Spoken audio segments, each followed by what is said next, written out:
जी खबर शामिल करते हैं लाहौर से, जहां हुकूमत पंजाब ने कोरोना वायरस से निपटने के लिए सिविल डिफेंस की खिदमात हासिल कर ली। तफसीलात से आगाह कर रहे हैं हमारे स्पेशल रिपोर्टर पंजाब कुर्बान अली ढिल्लों। जी कुर्बान अली ढिल्लों, बताइएगा क्या तफसीलात हैं आपके पास। जी, गवर्नमेंट पंजाब ने कोरोना वायरस के फैलाव को रोकने के लिए महकमा सिविल डिफेंस के वॉलंटियर्स की खिदमात भी हासिल कर ली।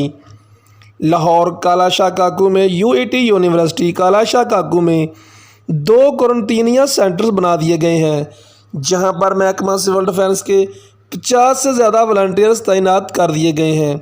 महकमा सिविल डिफेंस ऑफिसर ने मीडिया से बात करते हुए बताया, हमारे वॉलंटियर्स के हौसले बुलंद हैं, हम इस मूजी मर्ज से बचाव के लिए 24 घंटे हाजिर हैं। 3 शिफ्टों में हमारे नौजवान ड्यूटियां सर अंजाम दे रहे हैं। कुर्बान अली ढिल्लों, स्पेशल रिपोर्टर पंजाब, पोल न्यूज़ HD लाहौर।